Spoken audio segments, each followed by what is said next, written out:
Good Morning Business, Business Today. Et c'est donc Dominique Carlac, candidate à la présidence du MEDEF, actuelle vice-présidente, d'être notre invitée à 7h20. Bonjour Dominique Carlac. Bonjour. Alors effectivement, il y a ces promesses hier d'Elisabeth Borne, notamment sur la transposition du fameux accord paritaire sur le partage de la valeur ajoutée, mais aussi donc d'une loi plein emploi. Tout à fait. Qu'est-ce que c'est une loi plein emploi et qu'est-ce qu'on doit mettre dedans? Puisque la parole, désormais, comme le gouvernement est un peu impuissant, désormais, il vous transporte la patate chaude. Tout à fait. Donc, moi, j'ai écouté vraiment attentivement tout ce qu'a dit la Première ministre hier. Et elle veut avancer. Donc, moi, quand quelqu'un veut avancer, quand un gouvernement veut avancer, j'applaudis des deux mains. Maintenant, je dis trois choses à Elisabeth Borne. La première, c'est attention. Il ne faudrait pas, il n'est pas question que les entreprises soient les dindons de la farce de cette réforme des retraites. Parce que on va aller à la surenchère. Et ça, moi, présidente du MEDEF, je ne souhaite pas qu'on aille à la surenchère vis-à-vis des entreprises qui font déjà beaucoup en matière de travail. Donc, on a beaucoup de sujets sur la table. Vous avez peur qu'on demande des compensations, c'est-à-dire qu'après, c'est ça. Alors, c'est la deuxième chose que je voudrais dire à Elisabeth Borne. En fait, il ne faudrait pas croire que les entreprises ne font rien. On sort d'une séquence gouvernementale, on va sur la séquence travail, et la séquence travail, c'est vraiment quelque chose qui nous intéresse. Mais il ne faudrait pas qu'en creux du discours gouvernemental, on entende que les entreprises ne font rien. Et il y a un certain nombre de sujets, que ce soit le sujet de l'emploi des seniors, que ce soit le sujet de l'apprentissage dont vous parliez tout à l'heure, on fait déjà beaucoup. Mais on a des lignes rouges. Et alors, sur le pacte de la vie au travail, moi, j'ai une ligne rouge. C'est la productivité. Parce que parler du travail, on a tous envie de parler du travail dans les entreprises pour une question de compétitivité, mais aussi pour une question d'attractivité, pour retenir les talents, les attirer. Mais quand je regarde le PIB mondial, nous avons le 8e PIB mondial en France, mais nous avons le 25e PIB mondial par habitant. Ça veut dire qu'on a un problème de productivité qui est sorti chez vos confrères des Échos il y a une quinzaine de jours.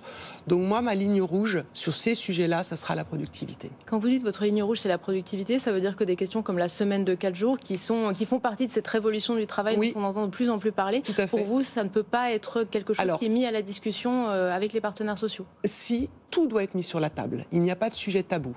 Moi, je considère que dès lors que c'est des sujets qui vont aller bien au-delà de juillet, date de notre élection à la présidence du MEDEF, et qui vont nous emmener sur 24 et puis sur les années suivantes, depuis 5 ans, le rapport au travail a été considérablement bouleversé dans les entreprises. L'organisation du travail a été bouleversée, le rapport au travail a été bouleversé. Donc il n'y a aucun sujet tabou. Ça ne veut pas dire qu'on accepte la semaine de 4 jours. Ça veut dire que c'est un vrai sujet de discussion sur l'organisation du travail. Et ça peut se faire au cas par cas, parce qu'il y a des entreprises dans lesquelles il pourra y avoir des expérimentations et ça fonctionnera. Et puis il y a des entreprises dans lesquelles ça ne sera pas applicable et ça sera peut-être même une catastrophe. Donc pas de sujet tabou. Tous les sujets sont sur la table et on en discutera au cas par cas. L'autre sujet évoqué par la Première ministre hier, c'est la crise du logement, la crise de l'immobilier en tout cas. L'actuel président du MEDEF, Geoffroy Roux de Bézieux, avait appelé à en faire une grande cause nationale. Oui. Selon vous, quelles doivent être les mesures que le gouvernement doit annoncer sur l'immobilier? D'ailleurs, demain, on recevra Olivier Klein, le ministre du Logement, sur ce plateau à 8h15 à votre place. C'est le moment d'ailleurs de lui envoyer des messages. Ça va vraiment être un choc. Le travail en mobilité comporte la question du logement. Ben oui. Ça va être une catastrophe si les gens ne peuvent pas se loger correctement. On a calculé... Un frein même à l'embauche d'ailleurs.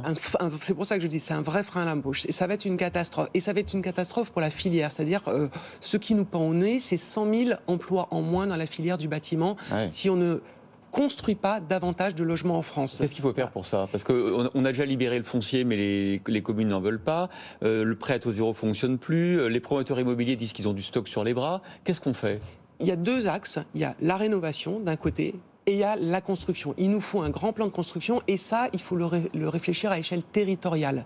Partout, vous avez vu qu'il y a une différenciation de croissance et de développement entre les métropoles où tout se passe bien et où il y a des déserts. Il faut avoir vraiment une approche territorialisée de la construction du bâti en France. Et ça, pour l'instant, on ne l'a pas. Donc nous sommes prêts à en discuter avec les fédérations concernées, mais également avec le gouvernement. Et les élus, parce que c'est eux qui... Et les élus au niveau local. C'est pour ça que je vous dis que c'est une approche territoriale. Mais alors, si je vous entends bien, vous êtes plutôt concertation en entreprise entre partenaires sociaux, règlement du problème du logement plutôt à l'échelle territoriale qu'à l'échelle nationale. Le grand Grenelle du pacte du travail, finalement, ça ne semble pas une solution très intéressante pour vous. En fait, ce qu'il faut, c'est que déjà, nous, avec les partenaires sociaux, on propose des choses. Moi, mon premier sujet de candidate et de présidente du MEDEF, c'est le travail. C'est le travail tout au long de la vie, en compétences et en mobilité. Et ça, on doit le faire d'abord avec les partenaires sociaux. Parce que, finalement... Au niveau national, on est d'accord. Au niveau national, mais avec les partenaires sociaux, c'est-à-dire les organisations patronales, les organisations syndicales.